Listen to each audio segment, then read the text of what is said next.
everybody, welcome back. So today, well tonight, we are going to be doing a Dutch pour.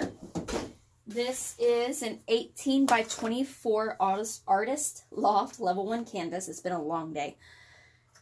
As you can see, we have one side prepped black, one side prepped white.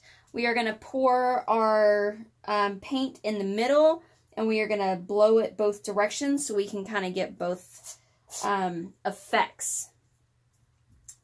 Our colors are the DecoArt Americana Snow Titanium White is our white, and our DecoArt Americana Lamp Ebony Black is our black. Mixture ratios, it is my pouring medium recipe. Link is down in the description below. So my pouring medium for the black and the white, it was 10 ounces of pouring medium, 2 ounces of paint, and I think it was like 0.7 ounces of water. In our other colors, we've got the DecoArt Americana Dioxine Purple, 3 ounces of pouring medium, 1 ounce of paint, and 0.4 ounces of water. We have the DecoArt Americana Primary Blue, 3 ounces of pouring medium, 1 ounce of paint, 0.4 ounces of water. DecoArt Americana Outdoor Living Ladybug, 3 ounces of paint, 0.8 ounces, 3 ounces of pouring medium, 0.8 ounces of paint, and 0.4 ounces of water. Less paint because this is thicker. Same deal with the DecoArt Americana Outdoor Living Gold. 3 ounces of pouring medium, 0.8 ounces of paint, and 0.4 ounces of water. And our last color is our DecoArt Dazzling Metallics Crystal Green. 3 ounces of pouring medium, 0.8 ounces of paint, and 0.4 ounces of water. Again, it's metallic, so it's thicker, less paint, about the same amount of water. It is a lot thinner than you would normally do for a flip cup, a whole bunch thinner than you would do for a swipe. So when your paint is all mixed up, you should not have a whole bunch of buildup. It should almost start falling immediately into your cup. And you want it pretty watery, pretty thin, but not thin enough that when it gets to the sides of the canvas it splits. Okay, I think that is everything. We've got our paint colors. We have our pouring ratios. And I probably made too much paint, but that's okay because I'm going to use the leftover paint for a vinyl. We're going to pour on a vinyl and make it a clock. So that's going to be a separate video, but with probably leftover paint if I have leftovers. Let me grab my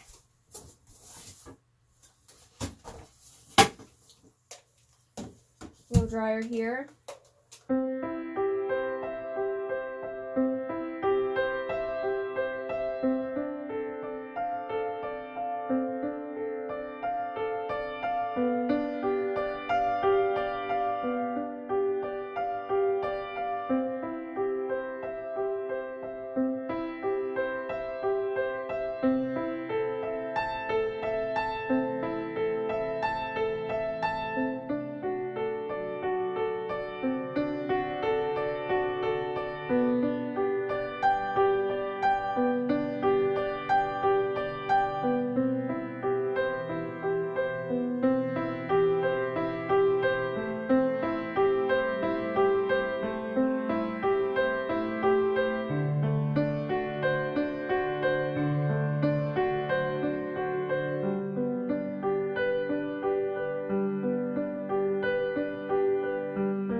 All right, everybody, that is it. We are going to leave it just like that. I am going to probably just leave it here on the table tonight and let it dry because I don't want it shifting any because there is a lot of paint on the canvas.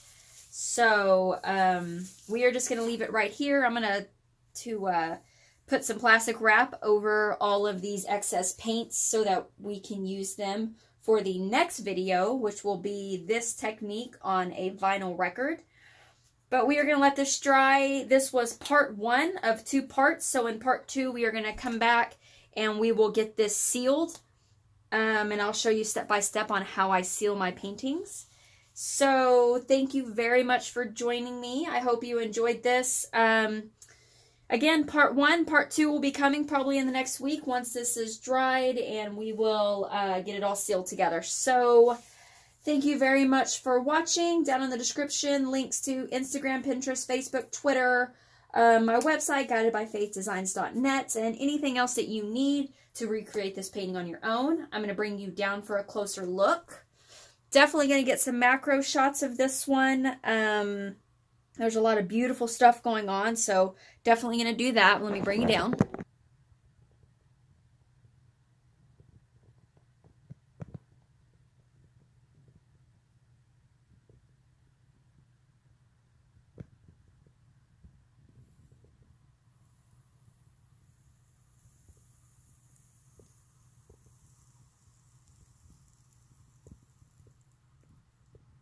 Alrighty, thank y'all very much for watching. Stay tuned for the macro shots, and we will be back in part 2 when this dries, and we'll get it all sealed. See y'all soon.